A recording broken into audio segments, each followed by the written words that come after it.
rolling and speed. This interview is taking place on July 14th, 2007 in the Estes Park Museum as part of a series called Estes Park, a Study of Growth. My name is Betty Kilsdog. Please state your full name. Pieter Hondius. I know that you were born in Denver in 1923, I think, and you lived in Estes Park seasonally as a child. Well, no, we were here permanently, except in a good year, the family snowbirded for about 3 months in the winter. Everyone that could did at that point. It wasn't much infrastructure to stick around with. But So for most of the year, you were here in Estes yeah. Park. What are your earliest memories of living in Estes Park?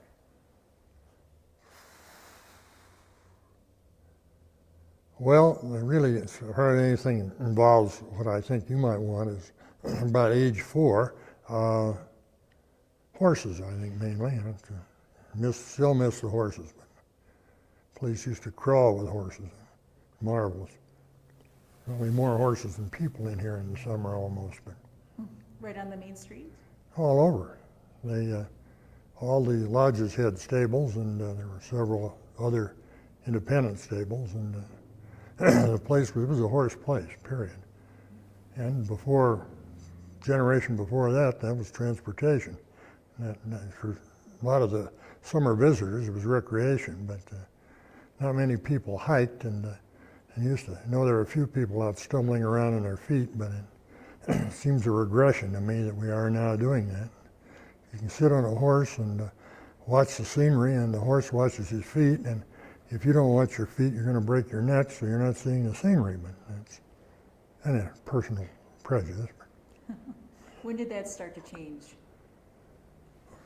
Well, I don't know whether it was just for me or for the place, but I put it down to World War II. The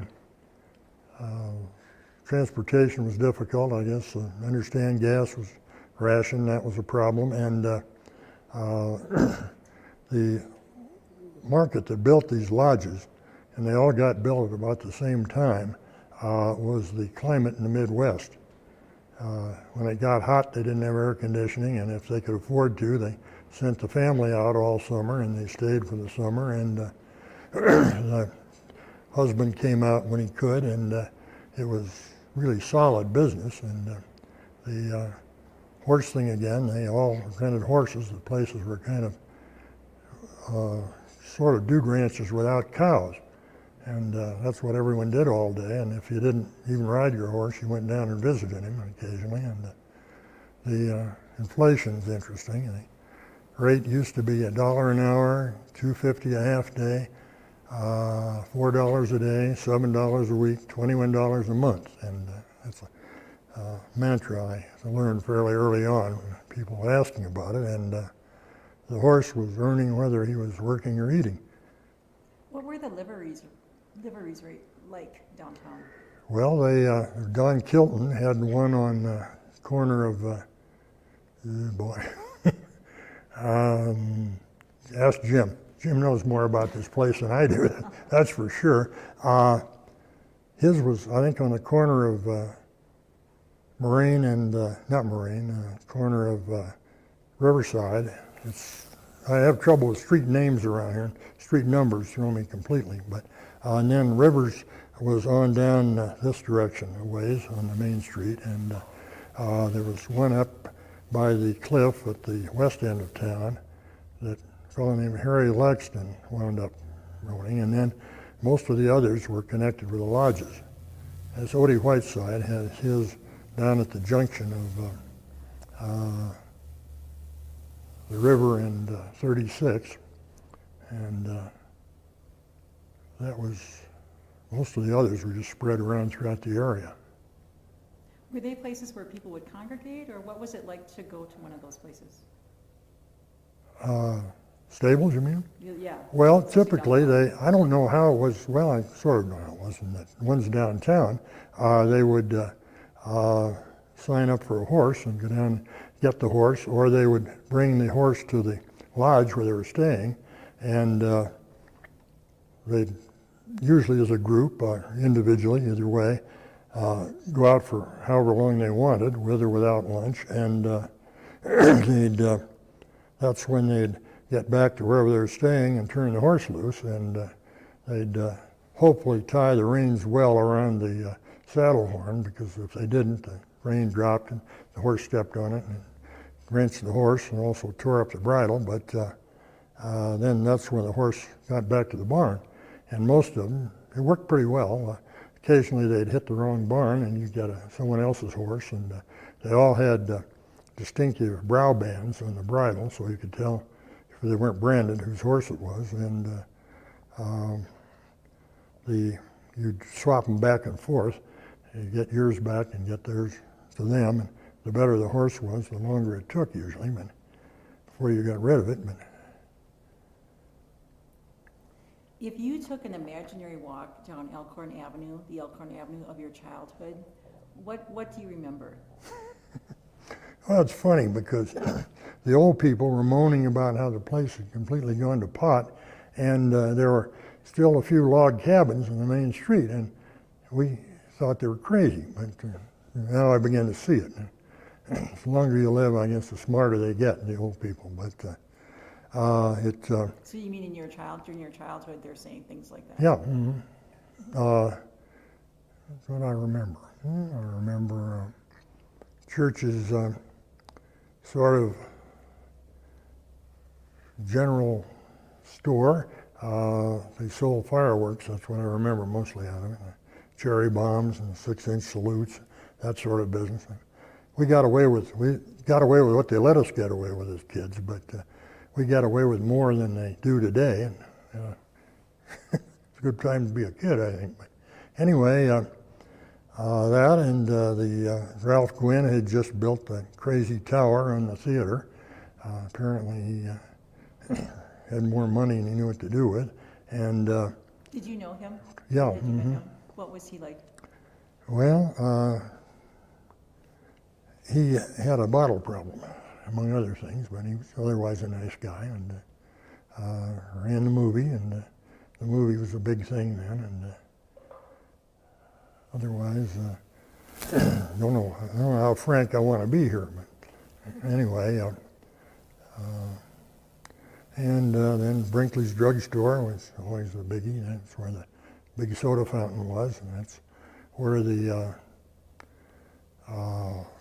next to the Wheel Bar, that building. The building has changed. They used to have a deal out over the sidewalk, and someone took that off apparently, and improved it a little, I think. And then you get the stables and car dealer and a couple of filling stations, and that was about it. And a lot of curio stores, of course. They were selling birch bark canoes at that point. It was a hot thing. It was souvenir Estes Park on it. I always wondered why people bought them, but they liked them, I guess. T-shirts are at least a little more utilitarian. But I listened to an earlier interview that you had done with Lenny Bemis back in 1979. And in that interview, you talked about going as a child to F.O. Stanley's home. yeah. And you went to his workshop, and he showed you a crossbow, and he was making you a toy violin. Is there anything else you remember about the Stanleys and visiting them? Well, I'm not going to have to tell it the same way every time. That's nice. Not really. I was probably 6 years old, something like that, maybe 7, and Sunday afternoon with the old people was a wasted Sunday afternoon. I mean, there's no way around it. You think of what you could be doing out here instead, and not really. Mrs. Stanley and my mother were pretty good friends, and I remember her as a small lady who I guess was having a good deal of difficulty with her eyes, and I don't know if she's completely blind or what, but no, I just remember him as a sort of the big, with the beard, Santa Claus type, who obviously was highly respected in the community, as he should have been, and had a sense of humor. They digging through the family pictures, I found one of him apparently at a rodeo, sitting propped up against a tree with a lard bucket on his head for a crown and a couple of lights in each hand apparently for headlights of a car, and I don't think no one tied him to the tree, so obviously he went along with the gag. But What was his workshop like? What did it look like? well, it was in the lower part of that garage building that's still there, that separate building, and it was just a obviously very good workshop. I don't remember too much in detail about it. I was fascinated with a crossbow. I'd never seen one, and remarkable instrument. Glad they don't use them anymore. Were they kind to you? Did you have a sense that they were? Oh yeah, they were sure. He was it took me away for an afternoon to get me out of their hair, I suppose. His wife and my mother's, and entertained me, and I'm very appreciative in hindsight. I should have gone for the violin. I could have sold it to Frank Normale, but I couldn't have played it. But Yeah, we should say that you were disappointed that he was making you a violin. I Right? had heard he was going to make something for me, and that was great. I thought I was going to get a little crossbow, and then on the grapevine, it turned out it was going to be a violin, and a toy violin, and violins. You know what? Violins are for sissies. Should have done it. I mean, it was a mistake, of course. Let's talk about your grandparents, and I mean William and Eleanor James, the founders of the Elkhorn Lodge. Mm-hmm. Did you stay at the lodge when you were growing up? Yeah, I never knew them. Never knew my grandparents, but yeah, we had the house that Bill Watson has now up the river across from Elkhorn, and in the spring and fall we were living there. In the summer we'd be living down to Elkhorn, and we were usually had a unit in the old lodge, that first little strip building as you come in on the right. That was the original building, and it's interesting, it was originally a real ranch house, and you had to go from room to room out in the porch to get from room to room, and no one would, they talk about ranch houses now, no one would want to live that way, but the one I remember was the one in the corner with a little bay window. When we moved back here, they'd been leased to someone for a barber shop and had clip joint on it, which was interesting, but that's the first memory I have of a room anywhere, was that room. What was life like for you out there, kind of in general? What kinds of things did you do at the lodge? Worked at the barn, rode horses, and entertained the guests' children. We had the lodge property then went on up Fall River to the ski jump, and a couple of beaver dams in Fall River, and you could go up there with a horse and take the saddle off and swim him in the beaver dam and the lake, and that was good fun. And usual thing, cowboys and Indians, that sort of nonsense. And you could stay on bareback, you got to be an Indian, otherwise you had to be a cowboy. Are there things, a lot has been written about your grandparents. Are there things about them that haven't been written that you could tell us, things we don't know about them? Ooh, well, I didn't know them really. That's a problem, so I'm not, let me think a bit.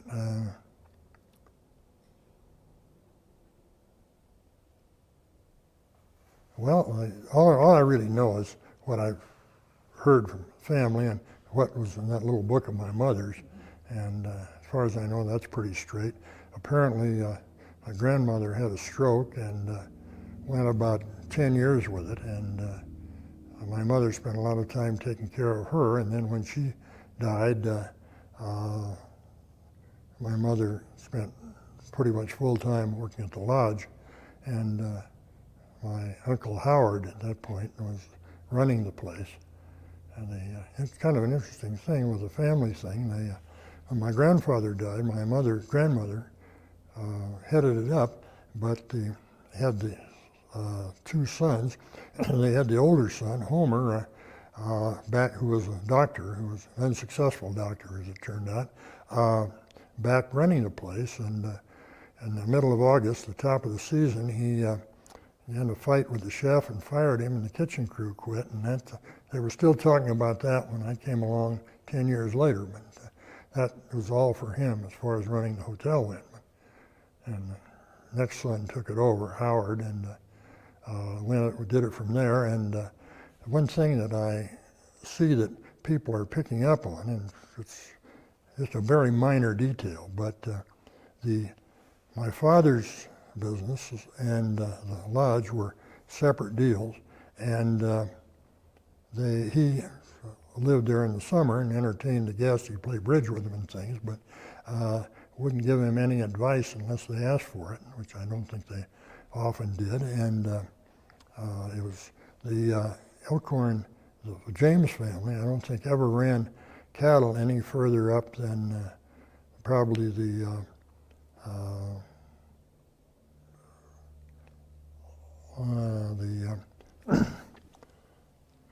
why am I blanking out here?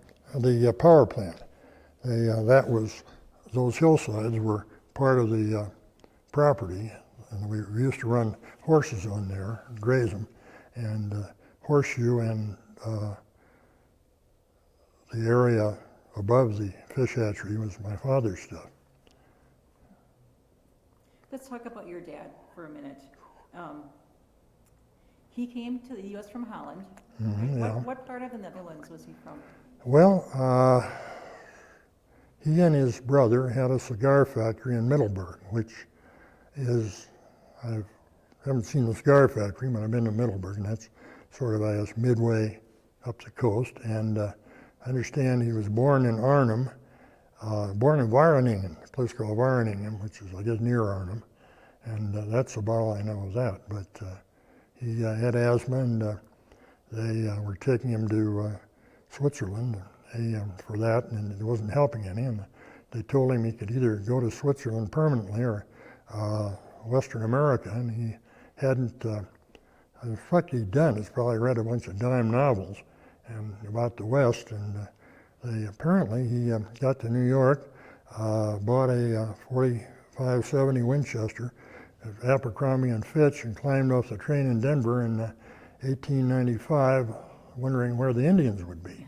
And he went to Hans Peak out of Steamboat Springs, where they were a mining deal for a while, about a year, I think. And I think probably suddenly decided that mining was no good, and wound up here. And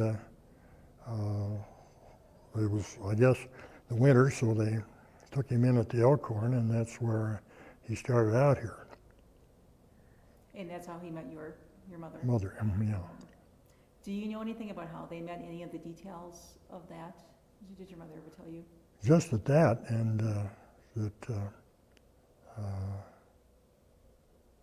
I assume then he decided to get organized and bought the Hupp stuff up the Beaver and Horseshoe, and built the house up there. And by the time I came along, he'd gotten out of the cattle business, and we were just cutting hay up there for the barn at the Elkhorn. And so I don't know how long he lived up there, or how much of the time he did. Or I know he had a winter pasture in Loveland, and they used to drive the cattle back and forth over Pole Hill, winter and summer, which must have been fall and spring, which must have been a real bummer. This area never should have been homesteaded. It should have been a natural area. And it wasn't successful agriculturally, and it's too bad that I understand for Mr. Pickering. We can thank Dunraven for that, but you got a resource here. I hope I know you appreciate him, but it's just unbelievable what he's put into this thing. And he knows more about this place than any other three people I've ever run into. So getting back to your father, when he died, you were still a boy. I was 11. Mm-hmm. Oh. And I know that your mother decided to name the Hondius room, to give the money for the Hondius room at the library. Well, they didn't call it the Hondius room then, but she made a donation for what they did was add a little reading room onto the little box that was the library then, and it was, it improved it some. And of course, then they kept having to add stuff on there until finally it just got impossible, and they had to put in the new one, which is very fortunate. I think they did. It's working very well, but they got involved, the women's got involved with starting up the whole library thing, I guess. And I guess it grew from a couple of books in someone's living room to the old library that they had replaced. So they didn't call it Hondius room at first? No, it was just a reading room. Reading room. Do you remember talking with your mother about that gift, making the gift to the library at all? Well, she didn't consult me about it. She told me she was going to do it, but... And in general, did she talk to you about what happened when your father died, and you were an only child? You know. What life would be like without him, and how you would cope? No, we didn't get into that too much. She was busy running the hotel then. When my Uncle Howard died, she had to take over running it, and she had a half interest in it, and my uncle's estate had the other half, but she was running the thing for them and took it through the Depression, which is where I decided I didn't want any part of it, which in retrospect I think was very fortunate. But after watching her, she was a somewhat nervous type anyway, and watching her going through that thing was would have been a nice, I think it would have been a thing not to do happily. And my cousin... Why do you think she never remarried? I don't know. She never mentioned it, but never suggested it, so I don't have any idea. Your family was one of the wealthier ones, I think, maybe in the area, and that you had the opportunity to go away in the winter and do some traveling. Yeah. Mm-hmm. And once you went around the world? Yeah, that was a mistake. Well, it was a mistake for them. I was 5 years old, I think, and they took me along, and a lady who spent summers working at the lodge and taught in Connecticut in the winter in the college had a sabbatical, so she went along to help ride herd on me. And what I remember of that trip, it's odd you remember the traumas. We're in Paris, and I wet the bed, and it's a bad deal, but happened, and I mentioned it, and I was in the little bathroom off the room, and the hotel staff appeared. They were waving their arms and gesticulating in French and the whole bit, and apparently it was a big deal. And they didn't sound too happy about it, and it occurred to me I was in the land of the guillotine, and this could be a problem. And fortunately, my father came in and squared the beef, and then we got into the pyramids, and were crawling along the tunnels, and got to the fellow, the guide was saying this is the king's room, and saying maybe we ought to get out of here because if the king comes, he isn't going to like catching us here. And said, silly little boy, the king's been dead 4,000 years. And I knew they were lying because I'd seen the king of Egypt going through Cairo in an open car the day before with a bunch of guys on horses and swords around him. And then we got in a typhoon in the Indian Ocean on a P&O packet, and that was, we enjoyed it. The kids had a ball because the old people were all sick, and we had the run of the ship. But that's the kind of thing I remember about that trip. And well, one more. My mother had just gotten a movie camera she bought from Clatworthy, and was really taken with it, and was running it all over the place. And we got to Rome, and I guess had to be the Vatican, but the Swiss guard was out there with his get-up and his halberd and all, and he didn't want her to take his picture, and he was waving that axe at her, and she was doing it anyway, and all I could think of was, it's going to be a mess. Here I am, 5 years old, my mother's going to have her head cut off in a foreign country. Anyway, that's I think they'd have been happier if I hadn't been along, but it's the memories. But. Did your father go with you on the trip as well? Yeah. Mm-hmm. So when you were growing up, as you mentioned before, that was during the Depression. Well, the Depression hit when I suppose, 12, something like that. But And your yeah, father was dead, and your mother was running the place. Do you have Well- a sense of, go ahead, go ahead. of how the Depression impacted Estes Park? Yeah, we were lucky. The clientele we had were people who could maybe not afford 3 cars anymore, but they could still take that summer vacation, and the climate in the Midwest was bad enough, and probably Texas, that it drove them out. And so no one, business was off, and earnings were considerably off, and the sad thing was that the staff you had were all your friends, and they were cutting their salaries to break the thing even, and but no one, as far as I can see, starved up here, but no one really got rich there. The big years were the pre-Depression years, the 20s. That was when I think everyone was doing very, very well.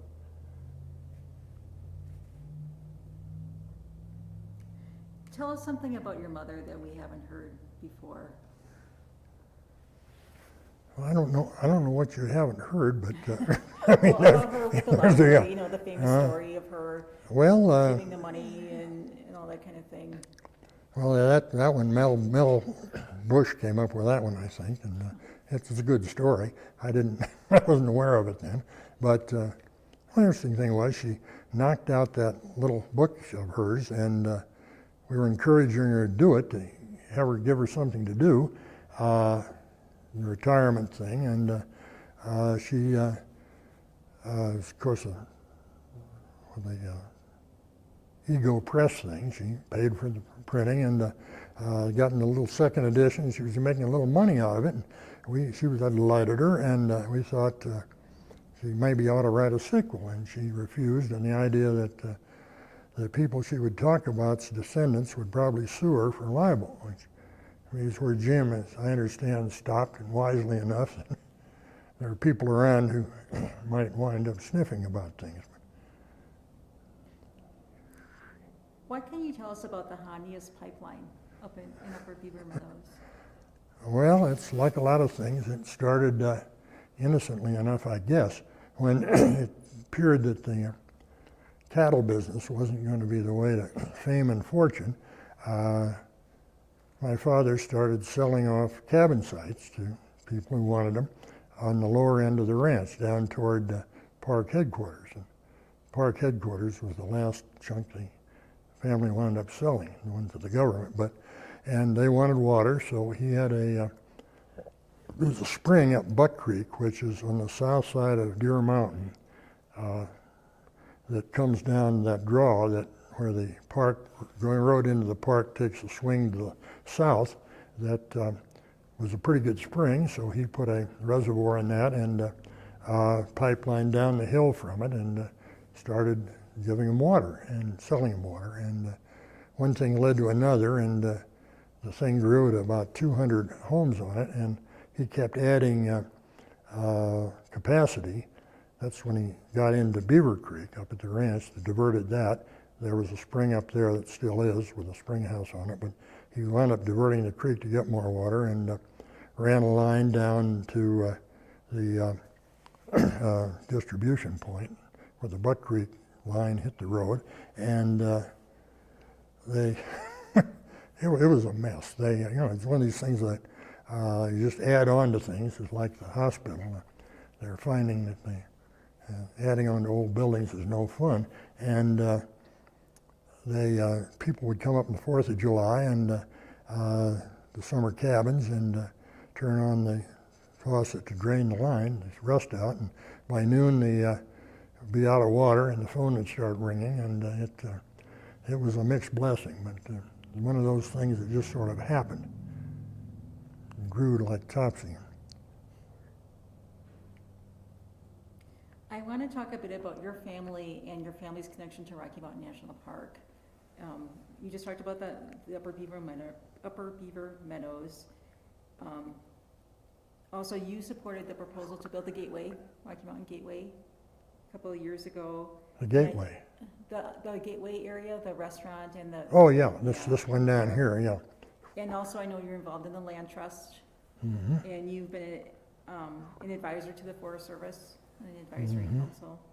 And also you were involved in the conservation easement for McGregor Mhm. Ranch. Can you talk a little bit about your conservation ethic and what you see the relationship of the land and the environment to the people of Estes Park from your perspective? Well, you grew up here and the place gets under your skin. And the park is the reason we've still got business here. If it weren't for that park, this place would be a horrible mess. And it'd be, it'd just be another beaten up mountain area.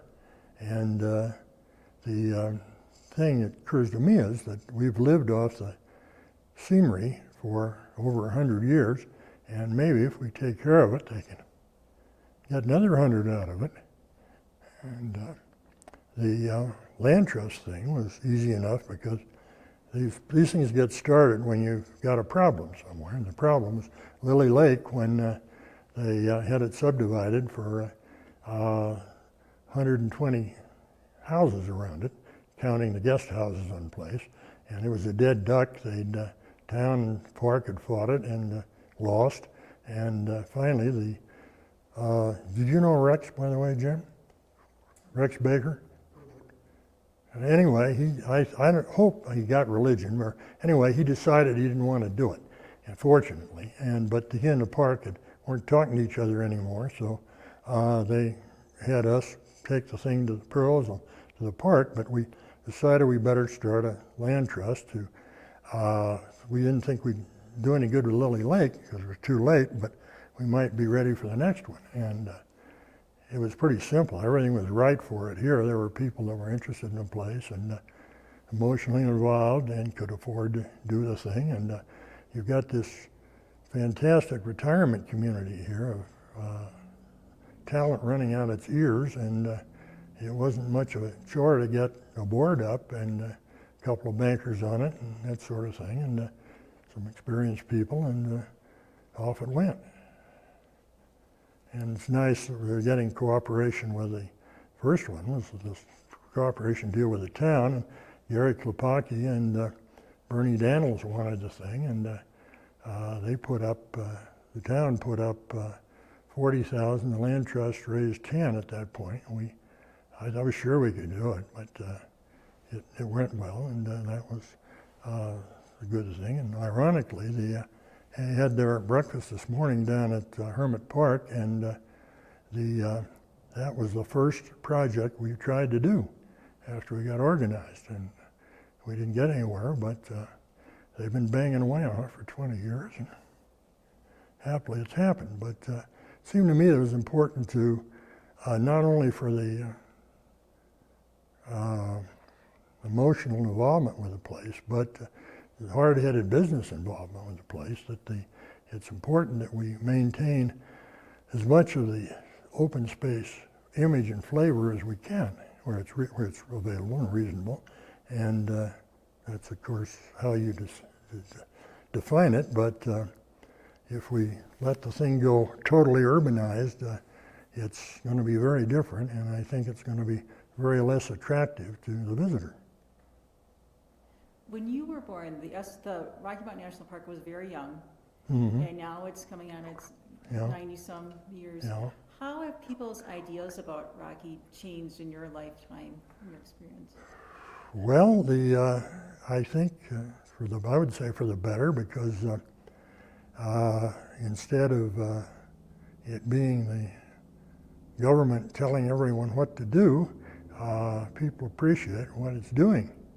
And the so-called conservation ethic, if that's a reasonable phrase, has gotten to the point where it's considered respectable. I think if I'd heard someone saying 40 years ago, and I'm saying now, I'd have called the police. But as a real estate developer, you're walking along with a foot in each bucket, which is okay, but the park, we've seen mature into, and the big thing was in the 30s when they decided to expand it. They bought my father out and a lot of other people, and they were getting cash in the middle of the Depression. It was quite a windfall, and I'm a little, not surprised, but a little troubled by hearing some grandchildren of some of those people moaning about how the government cheated their families because it's worth more now than they got out of it. That's folks. And it's like this thing of the Udall's proposal to open the park to hunting to manage the elk herd. And it's another unfortunate stab at a use that just is not appropriate, and happily I don't think it's going anywhere, but I'm sorry to see him do it. You left Estes Park for many years. Yeah. Mm-hmm. You want to talk about what you did when Well, you left? I got out of the Navy and went back to school in Boulder, and then went to Denver, and I think I spent a summer up here subdividing up on Little Prospect, and then went back to Denver and worked out of Denver for about 35 years in real estate business and development, and fortunately got into the ski area stuff when it was getting to going, and that was the best part of financially the best part of the things I got into. But When you talk about which ski area are you talking about? well, I patrolled for 10 years at Arapahoe, and was involved in the Summit County stuff. And Breckenridge, got into that a bit, and very little in Vail, unfortunately. I remember we had an opportunity to option both ranches at either end of the valley for $1 million, and I was down on my knees in front of the boss's desk begging him to do it. It wouldn't happen, but that's one of those ifs, and some in Steamboat, and then some other development peripherally with it. Did you ever feel that the real estate business was ever at odds with your views on conservation, or do you feel like your background complemented what you were trying to do up here as far as land? Well, I think I rationalized it to the point where, no, that, and I still believe it, that it's important to maintain the, not only the CO2 problem and that sort of thing, but for us it's important to maintain the scenic quality where we can, and try to be rational about it. Ski areas are recreation areas, and I think it's appropriate that they are used the way they are. And this thing of the wilderness deal, when the Wilderness Act got passed, that seemed an opportunity to get more of the Front Range area reserved, because certainly the population was erupting here, and the spillover would be big, and that's where we got into the Indian Peaks thing, and that went pretty well. Can you explain that a little bit? Well, the Park Service and Forest Service got appropriations about 1966, I think, to fairly big appropriations from Congress to expand their recreation efforts and their amenities, and that's where the park aligned the entranceways and got the marine part of the beaver entrance now, and built the new headquarters. And the Forest Service got its money, and they went down to the Brainerd Lake area in the Indian Peaks and built a nice campground, trailhead facility, and then they lost the money to maintain it. And the thing was really getting bad. I mean, you're just getting abused all over the place. And a bunch of us decided we ought to try to see if we can get it in the wilderness system. And that was a colorful mess, but finally it happened. Why did you come back to Estes Park to live? Well, my wife asked me one day, do you really want to move back, or are you just talking about it? And what can you kind of stuck with it then, what can you say? So we did. Well, I don't know, I think I was getting retired and interested in the thing, and met Lenny Bemis. Lenny is probably the one that did it. They got me on the board of the Nature Association, and when they had a meeting, we'd come up for the weekend, and Bob would take Helen out on the deck and show her the birds and this sort of thing, and just wanted to get out of the city too. And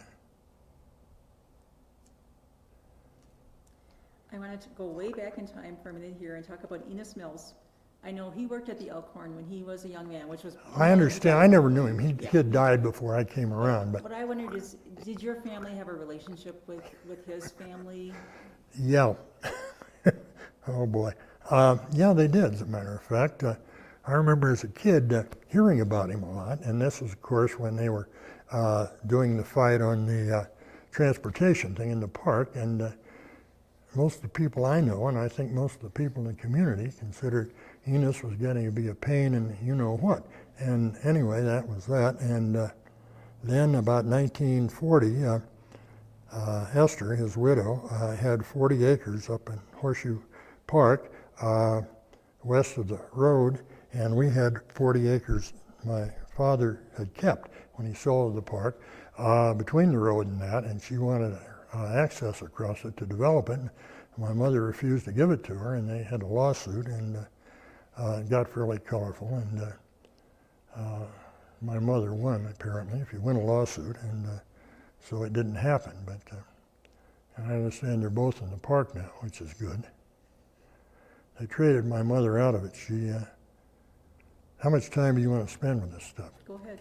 Well, they, it was interesting, you're talking about park people. They had a commissioner here who was the sort of the unofficial judge in the park, who was named Wayne Hackett, who was a real pain in the neck. I mean, really was. He was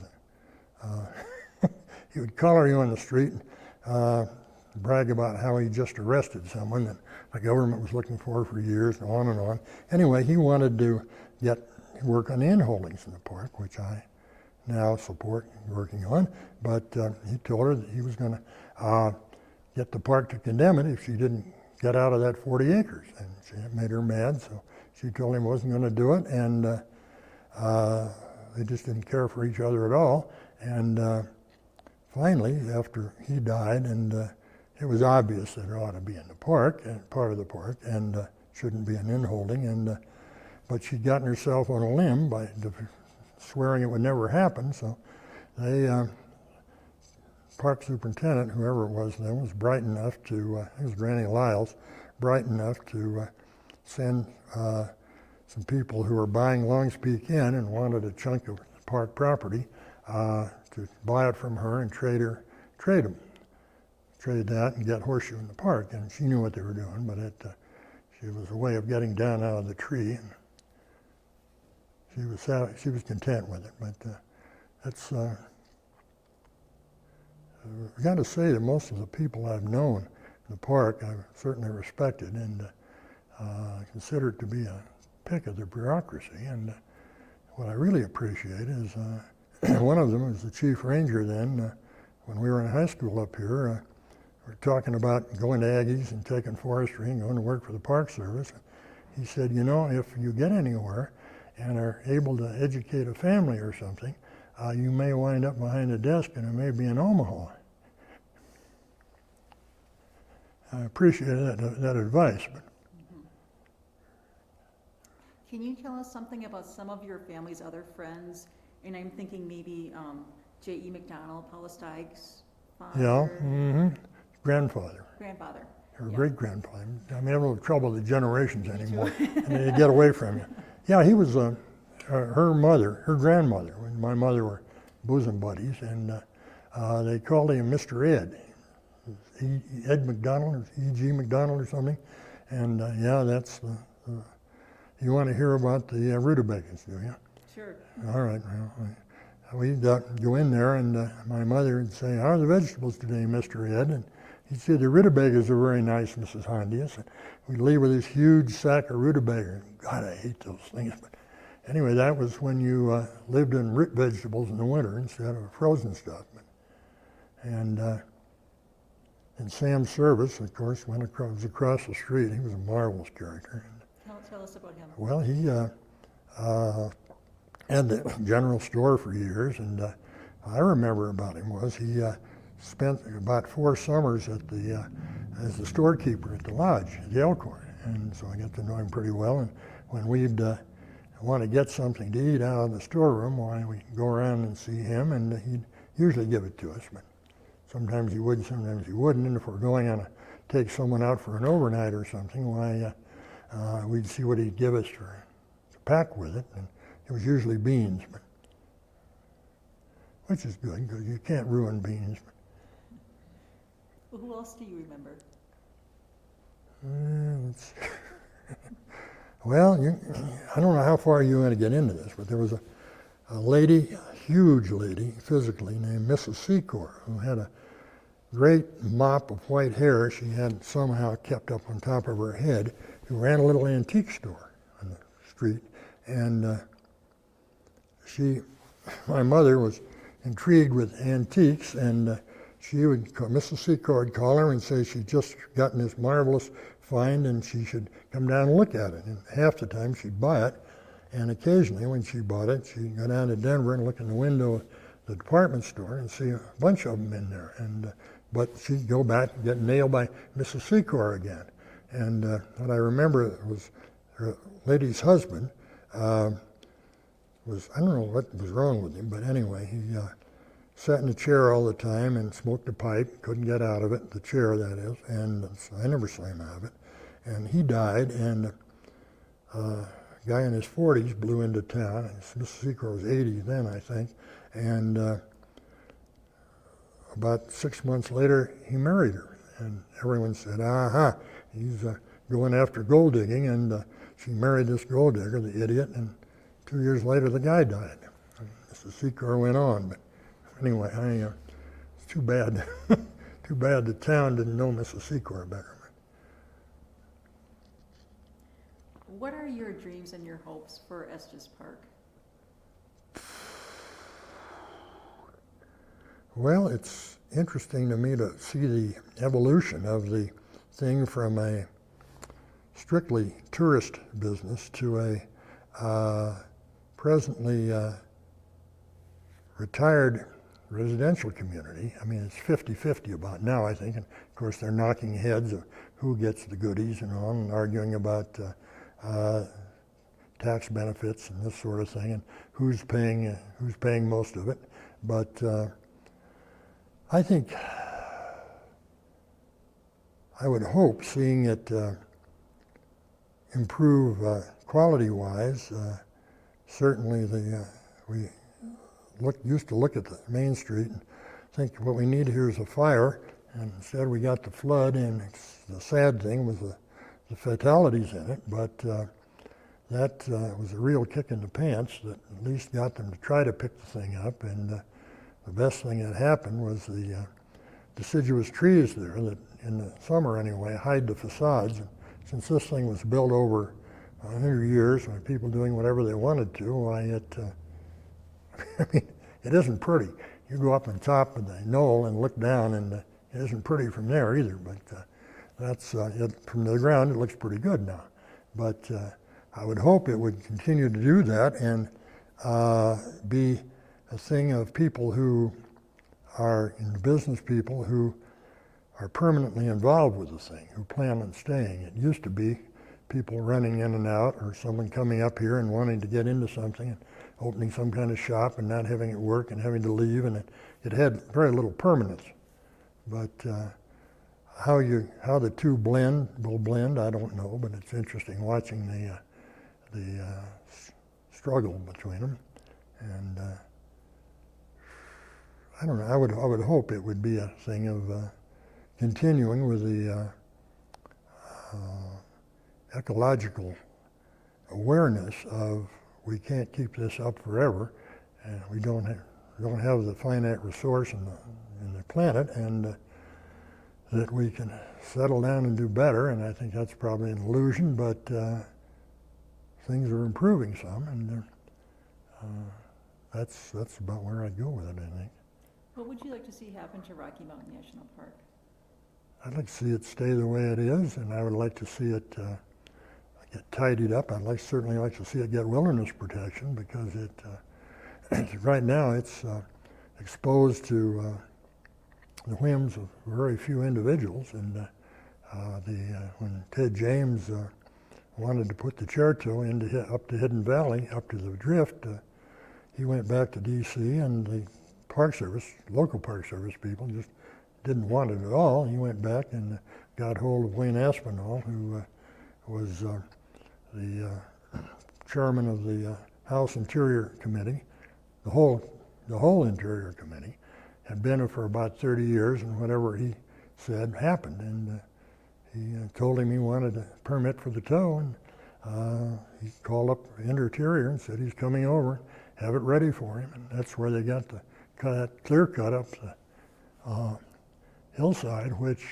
is not as bad as it might have been, but is going to be there for 20, 30 years. Another, I think, abuse of the resource. And since we're living on the resource, it seems to me to be foolish to have people beat it up. What would you like to see happen to the Elkhorn Lodge?